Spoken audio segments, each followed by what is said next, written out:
Kan begitu di buku anak sekolah. Ini Ani. Nah, pokoknya seluruh Indonesia mulai dari Aceh sampai Papua Budi semua namanya. Nah, ini kelemahannya. Harusnya di Aceh jangan kasih nama Budi. Ini Abdul Halim. Kalau di ini Teku, kalau di Papua ini siapa nama orang Papua?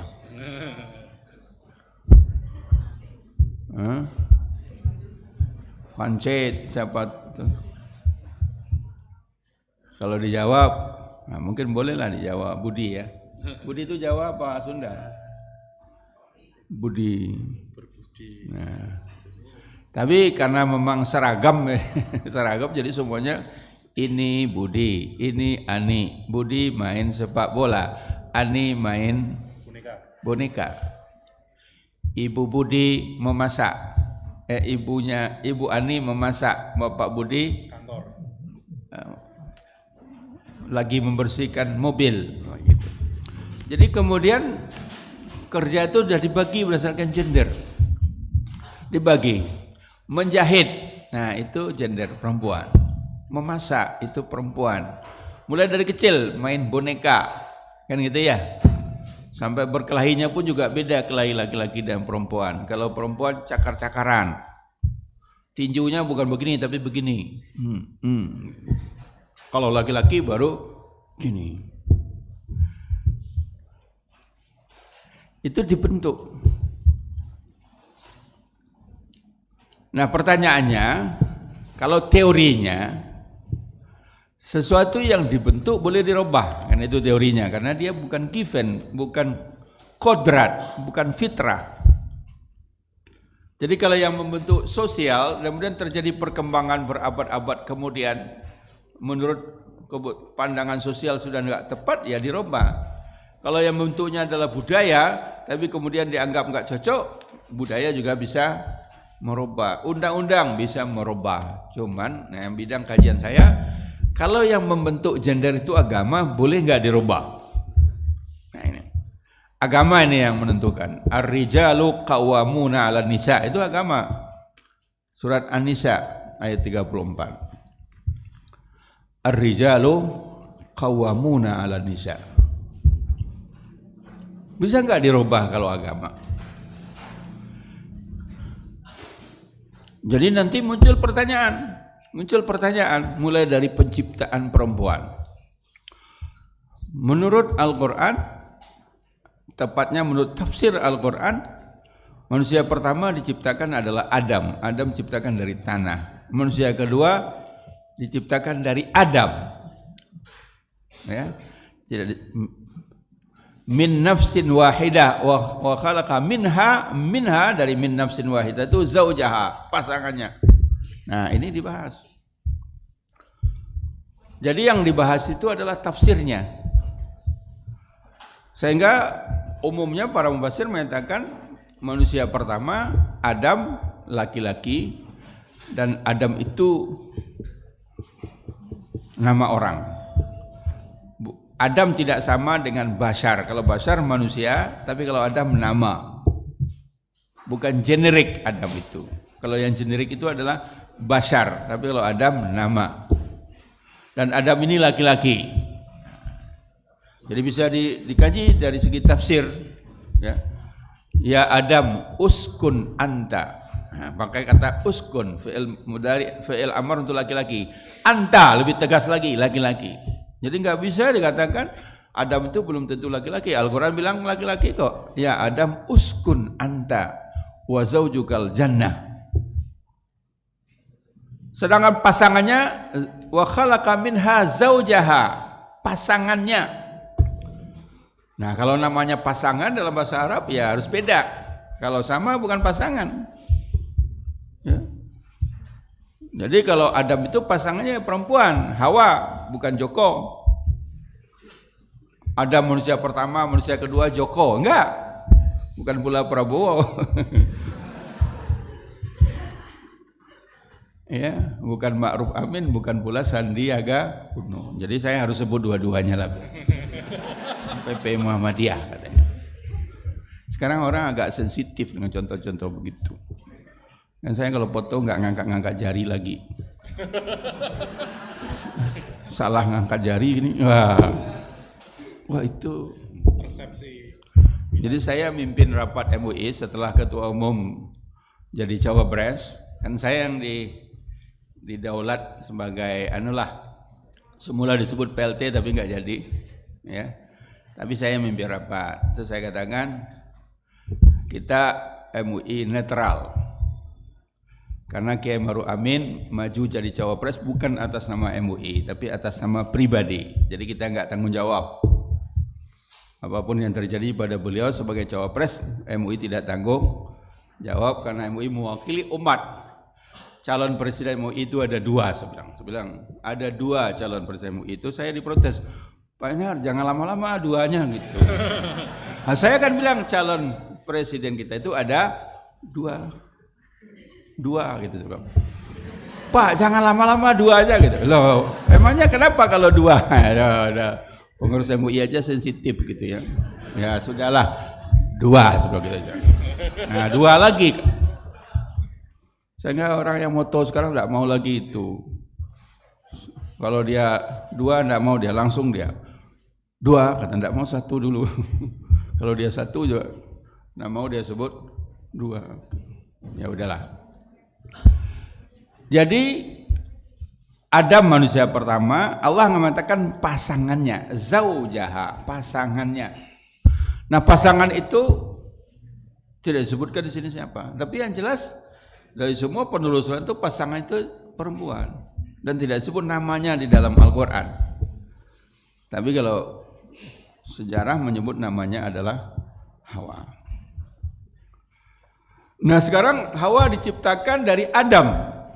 Al-Quran tidak jelaskan lagi bagaimana menciptakan dari Adam, tapi 4 hadis sahih menceritakan. 4 hadis sahih Bukhari mengatakan, yang satu menyebutkan perempuan itu diciptakan dari tulang rusuk, yang satu lagi seperti tulang rusuk. Nah, jadi ada 2 mengatakan dari tulang rusuk, yang 2 mengatakan seperti tulang rusuk. Tulang rusuk itu bengkok. Kata Nabi, kalau engkau luruskan dengan paksa, patah tulang rusuk itu. Jadi hadis itu dalam rangka istausu bin nisa, ditujukan kepada laki-laki, kalian harus berbuat baik untuk perempuan. Istausu bin nisa, karena mereka diciptakan dari tulang rusuk.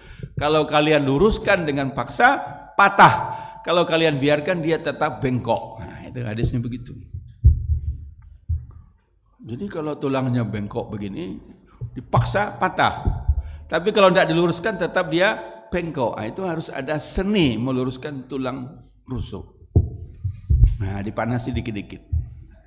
Nah, jadi kalau ada perempuan yang nggak lurus, jangan keras, jangan pula dibiarkan panasi dikit-dikit. Sebenarnya itu nasihat untuk laki-laki, ya, untuk suami istri. Karena laki-laki dan perempuan sebagai suami istri itu 2 makhluk dari 2 planet yang berbeda. Karena ada buku yang mengatakan yang satu dari Venus, yang satu dari Mars.